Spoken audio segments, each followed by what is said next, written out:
നമസ്കാരം.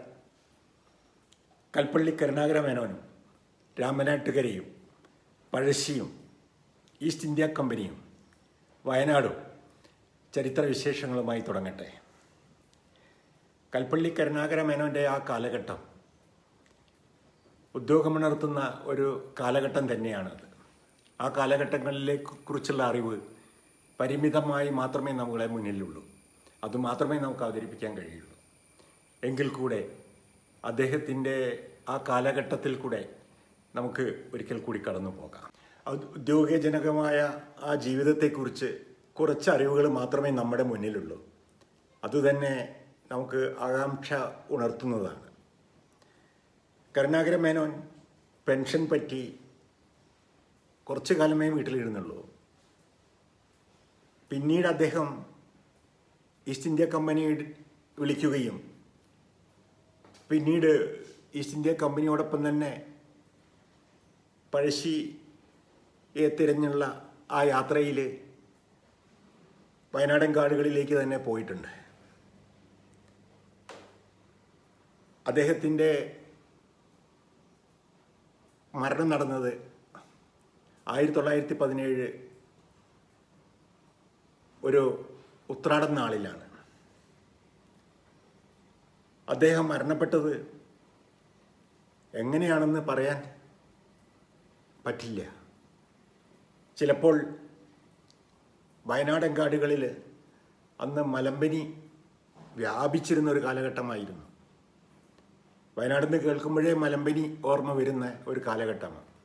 എൻ്റെ വയനാട്ടിലെ വീട്ടിൽ ഈ മലമ്പനിക്ക് എതിരായിട്ട് അന്ന് വാക്സിൻ എടുക്കുന്ന പരിപാടിയൊന്നും ഇല്ലെങ്കിലും അന്ന് മരുന്ന് തളിക്കുന്ന ഒരു പരിപാടിയുണ്ട്.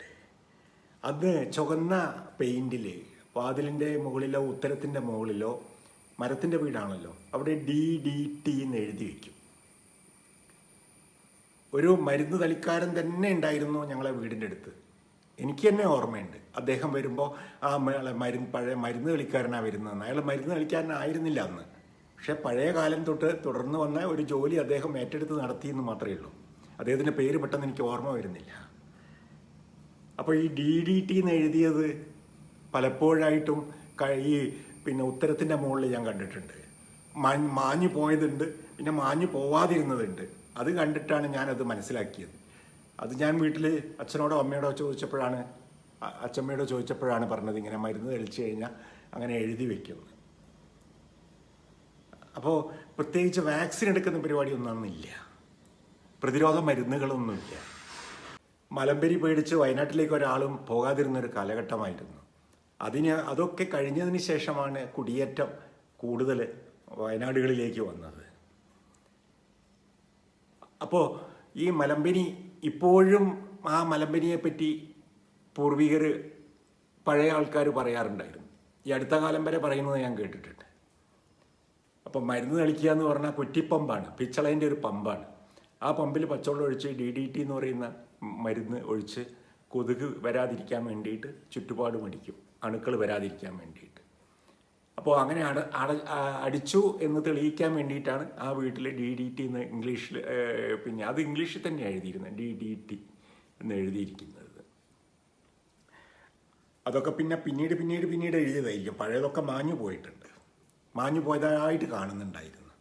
ഇപ്പോഴൊക്കെ വാർണിഷ് പെയിൻ്റൊക്കെ അടിക്കുമ്പോൾ അതൊക്കെ ചുരണ്ടി കളഞ്ഞിട്ടുണ്ട്. ഒന്നും ഇപ്പോൾ കാണാനില്ല വീട്ടിൽ. 1917 മേടം 17-നാണ് നമ്മുടെ കൽപ്പള്ളി കരുണാകര മേനോൻ അന്തരിച്ചതായിട്ട് നമുക്കറിയാവുന്ന വിവരം. അത് വയനാടൻ കാടുകളിൽ മലമ്പനി പിടിപെട്ടിട്ടായിരിക്കാം എന്ന് മാത്രമേ നമുക്ക് അറിയുള്ളൂ. എന്തായാലും സഫലമായിരുന്ന ഒരു ജീവിതം, ഔദ്യോഗിക കൃത്യനിർവഹണത്തിൽ വളരെയേറെ കൃത്യനിഷ്ഠ പാലിച്ച ഒരു വ്യക്തി.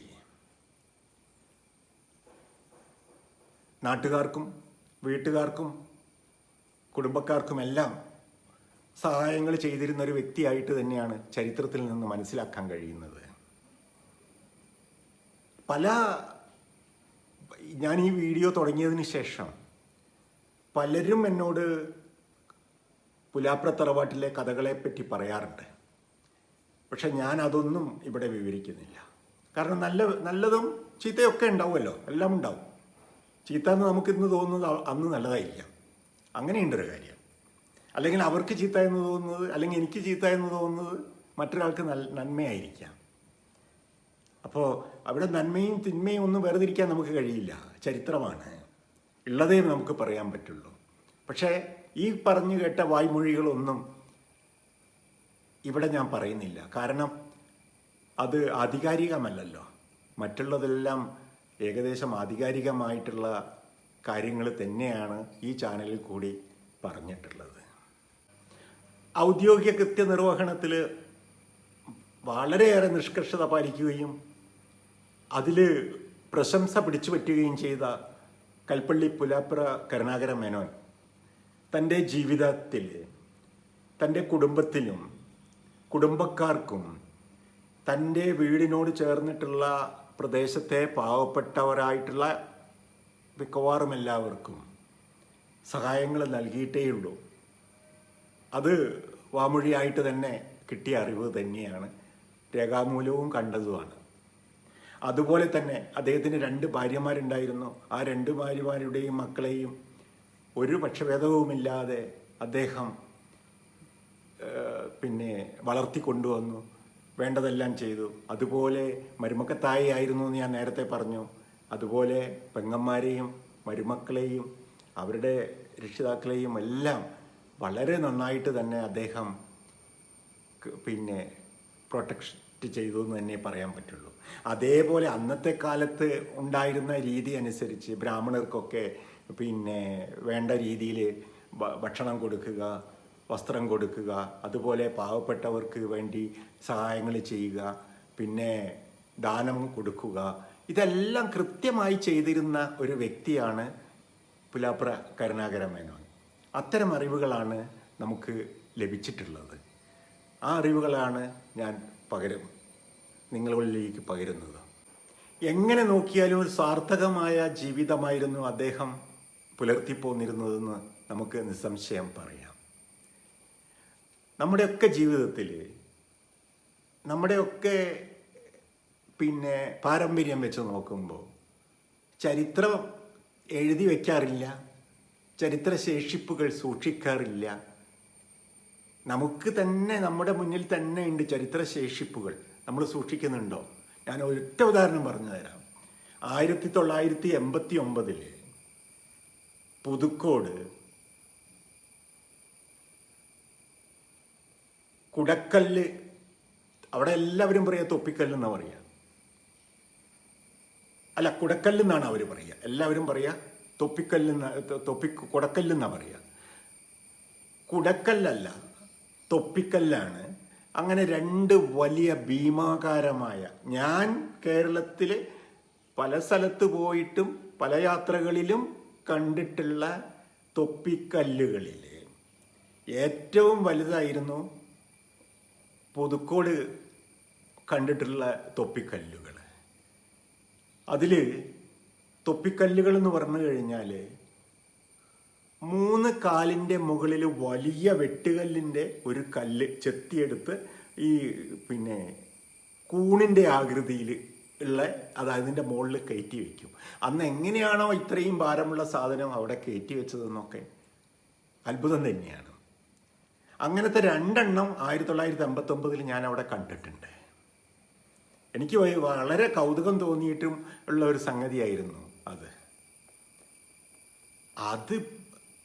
എനിക്ക് അന്ന് അതൊരു ചരിത്ര സ്മാരകമാണ്, അതിനെ സംരക്ഷിക്കണമെന്നൊക്കെ അന്ന് തോന്നിയിരുന്നു. 89 ആരോട് പറയാൻ? ഇന്ന് മീഡിയ ഒന്നൊക്കെ ഉണ്ട് സംസാരിക്കാൻ. അന്ന് മീഡിയ പോലും ഇല്ല. ആർക്കും അതിലൊന്നും ഒരു താല്പര്യവുമില്ല. നമ്മൾ ഈ താല്പര്യം പറയുമ്പോൾ ഇയാൾക്ക് എന്താ വേറെ പണിയൊന്നുമില്ല എന്ന് ആലോചിക്കുന്ന ഒരു കാലഘട്ടത്തിലായിരുന്നു. അത് പിന്നീട് എന്ത് ചെയ്തു? ഒറ്റയൊന്നായി ആ ഒരെണ്ണം പൊട്ടിച്ച് അവിടെ മതിൽ കെട്ടുക ചെയ്തത്. അപ്പം നമ്മുടെ ചരിത്ര സ്മാരകങ്ങളോടുള്ള നമ്മുടെ സമീപനം, നമ്മുടെ ആൾക്കാർക്ക് വിദ്യാഭ്യാസത്തിൽ നിന്ന് കിട്ടിയ അറിവ് എങ്ങനെയാണത്? വികലമായ അറിവ് കിട്ടിയത് കൊണ്ടാണല്ലോ അത് പൊട്ടിച്ച് പോയത്. അവിടെ ആരും തടുക്കാനുണ്ടായിരുന്നില്ല. ഒരു പ്രൈവറ്റ് പ്രോപ്പർട്ടിയിലാണ് അതുണ്ടായിരുന്നത്. ഈ ചരിത്ര സ്മാരകം പൊട്ടിച്ച് പിന്നെ വേലി കെട്ടുക ചെയ്തു. ഇന്ന് അവിടെ ഒരെണ്ണമുണ്ട്. ഞാൻ നിരന്തരം ഫേസ്ബുക്കിൽ കൂടി ഒക്കെ എഴുതിയിട്ട് അത് ചർച്ചാ വിഷയമായി. പുതുക്കോട് നടന്ന ഒരു പരിപാടിയിൽ ഞാനിത് അവതരിപ്പിച്ചു. അതിനുശേഷമാണ് വാഴയൂർ പഞ്ചായത്ത് അത് സംരക്ഷിക്കണമെന്ന് തീരുമാനിക്കുകയും ചെയ്തത്. അങ്ങനെ വാഴയൂർ പഞ്ചായത്തിൽ ഇപ്പം ഞാൻ BMC കമ്മിറ്റി മെമ്പറാണ് അവിടെ. അതുകൊണ്ട് അറിയുന്നൊരു കാര്യമാണ് ഞാൻ പറയുന്നത്. അതിന് 50,000 രൂപ മാറ്റി വെച്ചിരിക്കുന്നു അത് സംരക്ഷിക്കാൻ വേണ്ടിയിട്ട്. പക്ഷേ 50,000 രൂപ കൊണ്ട് സംരക്ഷിക്കാൻ പറ്റില്ല എന്ന് പറഞ്ഞിട്ട് അത് അവിടെ നിർത്തിവെച്ചിരിക്കുക. ആ 50,000 രൂപ കൊണ്ട് തന്നെ അവിടെ ഒരു ബോർഡ് വയ്ക്കുകയും അവിടെ ഒരു ചെറിയ ഒരു ഫെൻസിങ് കൊടുത്ത് അതിലേക്ക് ആരും കയറാതിരിക്കാനുള്ള സംവിധാനങ്ങൾ ചെയ്തു കഴിഞ്ഞാൽ അത് സംരക്ഷിക്കാൻ പറ്റും. നമ്മൾ വിശാലമായ പദ്ധതി രൂപീകരിച്ച് വരുമ്പോഴാണ് നമുക്കൊന്നും നടക്കാത്തത്. ഞാൻ പണ്ട് റോഡിൽ തൈകൾ നടുമ്പോൾ ഇത് ആരെങ്കിലുമൊക്കെ പറിച്ചു കൊണ്ടുപോകുമെന്ന് എന്നോട് പലരും പറഞ്ഞിരുന്നു. ഞാൻ പറഞ്ഞു, ആവശ്യക്കാരല്ലേ, പറിച്ചു കൊണ്ടുപോയിക്കോട്ടെ. ആ മരങ്ങളൊക്കെ ഇഷ്ടം പോലെ വളർന്നിട്ടുണ്ട്. അത് ഓരോരുത്തരുടെ കാഴ്ചപ്പാടാണ്. നമ്മൾ മുൻകൂട്ടി പ്രവചിക്കാൻ നമുക്ക് അതൊന്നും കഴിയില്ല. ഒരാൾ തൈ പറിച്ചു കൊണ്ടുപോകുന്നുണ്ടെങ്കിൽ അയാൾക്ക് അത് സംരക്ഷിക്കാൻ വേണ്ടി അയാളെ വീട്ടിലങ്ങനെ നടാനായിരിക്കും. മറ്റുണ്ട് കേട്ടോ. എൻ്റെ വയനാട്ടിലെ പറമ്പിലിപ്പോൾ ഞാൻ കുറച്ച് മഞ്ഞക്കൊന്നുണ്ട്. മഞ്ഞക്കൊന്ന എന്ന് പറഞ്ഞാൽ കണിക്കൊന്ന പോലെ പൂക്കുന്ന, വേറെ ആർക്കും ശല്യമില്ലാത്ത കുറച്ച് കൊന്ന നഴ്സറിയിൽ നിന്ന് തൈ വാങ്ങിയിട്ട് നട്ടതാണ്. ഞാൻ ഈ കഴിഞ്ഞ ആഴ്ച അവിടെ പോയപ്പോൾ അത് ഒരാൾ, 1-2 ആൾ, ആരാന്നറിയില്ല, അത് മുഴുവൻ നശിപ്പിച്ചിരിക്കുക ചെയ്യുന്നത്. ഒന്ന് റോഡ് സൈഡിൽ നിന്ന് നട്ടിരുന്നു. അത് നല്ല ഭംഗിയിൽ പൂക്കളിങ്ങനെ പച്ച ഇലയിൽ മഞ്ഞപ്പൂക്കൾ, എന്തൊരു ഭംഗിയായിരുന്നു. റോഡ് സൈഡിൽ ഞാൻ നട്ടിരുന്നു. അതും എൻ്റെ പറമ്പ് തന്നെയാണ്, റോഡിനോട് ചേർന്ന്. അതും അവർ വെട്ടി നശിപ്പിക്കുക ചെയ്തത്. അപ്പം നമ്മുടെ ചരിത്ര സ്മാരകങ്ങളെ പറ്റി ഞാൻ ഈ പുതുക്കോട് പറഞ്ഞ പിന്നെ തൊപ്പിക്കല്ലുകൾ, കുടക്കല്ലല്ല, കുടക്കല്ല് ഒറ്റക്കല്ലിൻ്റെ മുകളിൽ, ഒരു കൂർത്ത കല്ലിൻ്റെ മുകളിൽ, അല്ലെങ്കിൽ കുറച്ച് വീതിയുള്ള കല്ലിൻ്റെ മുകളിൽ മറ്റൊരു കല്ലിങ്ങനെ എടുത്തു വെക്കുന്നതാണ് കുടക്കല്ല്.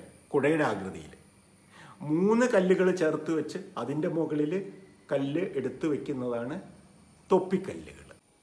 ഈ ചാനലിലേക്കുള്ള കൂടുതൽ വിവരം കിട്ടിയത് പുലാപ്ര കരുണാകര മേനോൻ്റെ പേരക്കുട്ടികളിൽ ഒരാളായ പ്രേമ ജയകുമാർ. അവർ ഇംഗ്ലീഷ് ശാസ്ത്രത്തിലൊക്കെ ബിരുദാനന്തര ബിരുദം നേടി ഇപ്പോൾ കൊച്ചിയിൽ താമസമാക്കിയിട്ടുള്ള അവരെഴുതിയ ഒരു പുസ്തകത്തിൽ നിന്നാണ് കൂടുതൽ വിവരം ലഭിച്ചത്. പിന്നീട് മറ്റ് രീതിയിലും ഞാൻ കളക്ട് ചെയ്തു. അപ്പോൾ ഇവരിൽ നിന്ന് കിട്ടിയ അറിവ്, ഇവർക്ക് ഇങ്ങനെ ഒരു പുസ്തകം എഴുതാനുണ്ടായ പ്രചോദനം, അതൊരു വലിയ കാര്യമാണ്. ചരിത്രത്തിലേക്കുള്ള ഒരു വഴികാട്ടിയാണ് അത്. അവരെഴുതിയ എല്ലാ കാര്യങ്ങളും ഞാനിവിടെ അവതരിപ്പിക്കുന്നില്ല. പുസ്തകത്തിലുള്ളതെല്ലാം അവതരിപ്പിക്കാൻ നമുക്ക് നേരിട്ട് കഴിയുകയുമില്ല. എങ്കിലും പുലാപ്ര കരുണാകര മേനോൻ, കൽപ്പള്ളി കരുണാകര മേനോനെയും പുലാപ്ര കുടുംബത്തെയും ഈസ്റ്റ് ഇന്ത്യ കമ്പനിയെയും രാമനാട്ടുകരയെയും പുലാപ്ര തറവാടിനെയും രാമനാട്ടുകരയുടെ ചരിത്രത്തിലെ ഏടുകളിലൊന്ന് ആയി തീർത്തത് എന്ന് എനിക്ക് തോന്നുന്നു. അറിയപ്പെടാത്ത ചരിത്രം, അറിയപ്പെടാത്ത രാമനാട്ടുകരയെ മറ്റുള്ളവരിലേക്ക് പകർന്നു നൽകാൻ ഇത് കഴിഞ്ഞു എന്ന് എനിക്ക് തോന്നുന്നു. അതുപോലെ കൂടുതൽ ചരിത്ര വിശേഷങ്ങളുമായി പുലാപ്ര കരുണാകര മേനോൻ്റെയും ഈസ്റ്റ് ഇന്ത്യ കമ്പനിയുടെയും പഴശ്ശിയുടെയും രാമനാട്ടുകരയുടെയും വയനാടിൻ്റെയും ചരിത്രവുമായി നമുക്ക് വീണ്ടും കാണാം. നന്ദി, നമസ്കാരം.